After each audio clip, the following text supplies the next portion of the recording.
Coucou tout le monde, bonne année, bonne santé, meilleurs vœux pour l'année 2023, surtout la santé, parce que moi j'ai trinqué pendant un certain temps, mais c'est positif, je viens enfin de finir un livre, alors je vais vous lire parce qu'en fait c'est bien attaché,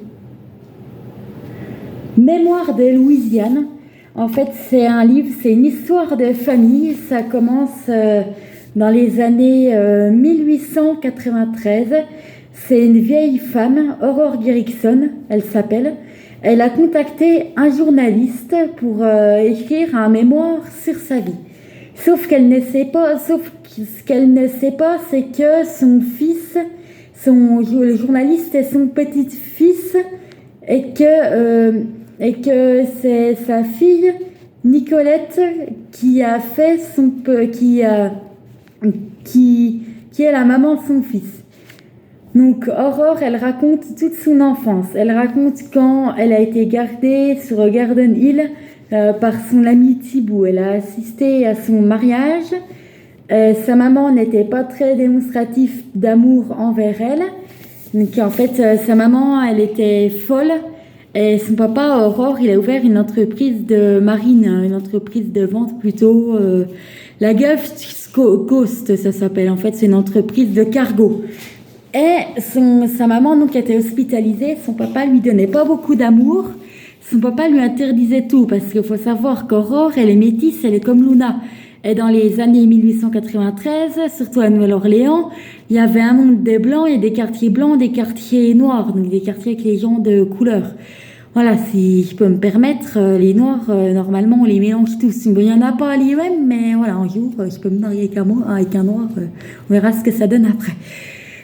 Et donc, Aurore, elle grandit. Elle est amoureuse donc, de Raphaël Cantrell, mais en fait, à la base, ce qu'elle ne sait pas, c'est que Raphaël l'a sauvée la nuit d'une tempête qu'elle a... En fait, elle a bravé la tempête, Aurore, avec sa maman et avec son beau-père qui s'appelle Lucien Marcellite. Sauf que Lucien, il disait à Raphaël, « Oh, bah, ton père, il est bien, tu vas devenir aussi bien que ton père. » Sauf que ce qu'on apprend vers le milieu, c'est que Lucien est le papa de Raphaël.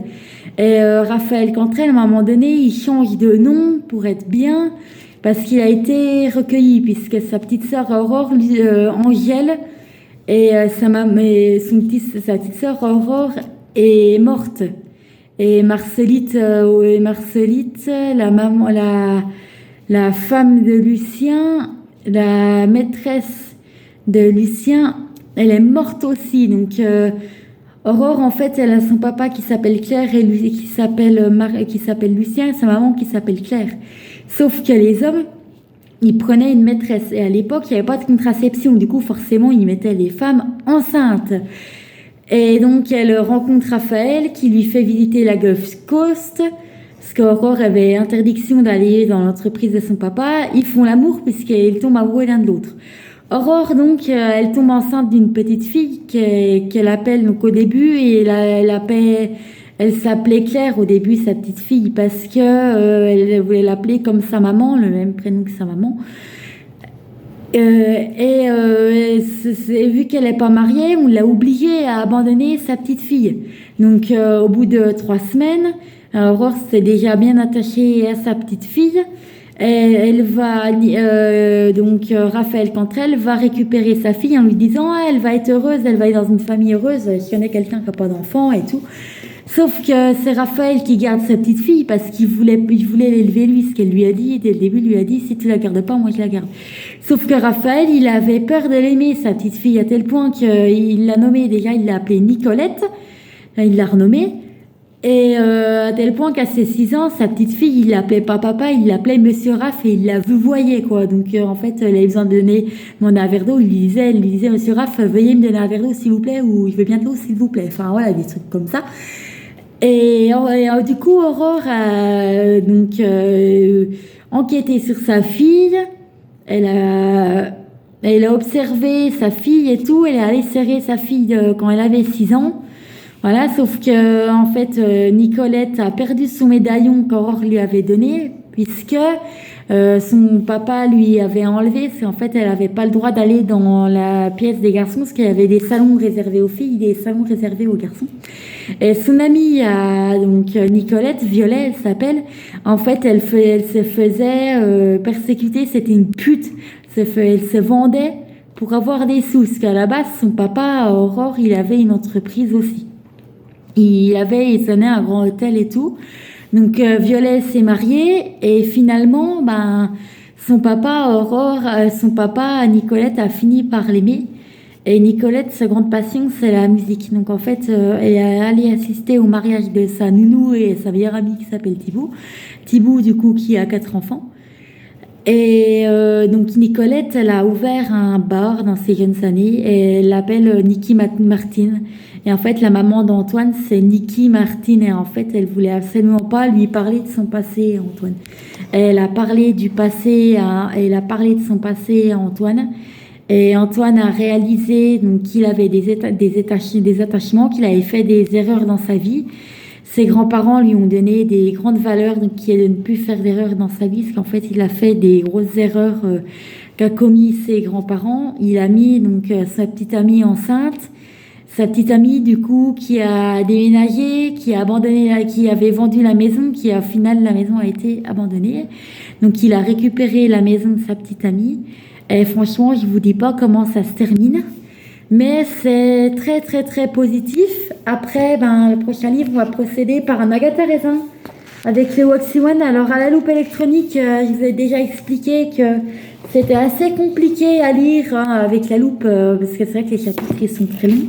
Je sais même pas combien il fait le premier chapitre. Je pense qu'il doit y avoir un prologue. Ah non, chapitre 1. Et donc là, avec le Waxy One, ça devrait aller. Après, il faut juste bien plisser le livre pour pas qu'il vous lise la page de droite au lieu de vous lire la page de gauche. Bon, là, il fait 200 pages. Donc, je pense que d'ici vendredi prochain, il y aura une autre vidéo. S'il n'y a pas d'autres vidéos, c'est que ça ne le fait pas. Là, il a l'air d'être un peu long, le chapitre. Donc là, il faut reprendre les bonnes habitudes. Donc, c'est de la page 7 à la page 30, mais je pense qu'avec le Waxy One, ça devrait aller.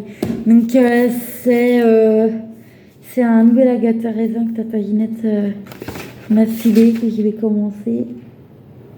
C'est Randonnée mortelle, voilà, j'ai pas encore lu le résumé. Il y a encore 8 livres à lire, malgré ça, bonne année, bonne santé. J'espère que vous avez tous été gâtés à Noël. Moi, j'ai bien été gâtée à Noël. J'espère pouvoir vous faire la démo assez rapidement de ma planche de pliage. La faire sur le lit ou la faire quand je l'étendrai sur le bureau, parce que je sais pas trop comment, je pense pas qu'il va tenir sur le bureau. Déjà là, en tout cas, devant le téléphone, ça ne tiendra pas. Donc, bon appétit, parce que là, l'IEM, on mange à 6h30, ça va bientôt être l'heure de manger. Bonne nuit, n'oubliez pas les cloches des notifications, et abonnez-vous. Et n'hésitez pas à partager les vidéos, à faire de la pub autour de vous.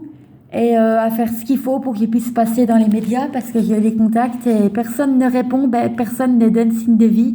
D'ailleurs, ça fait plusieurs mois que je les ai pas recontactés. Il faudrait peut-être que je songe à les recontacter.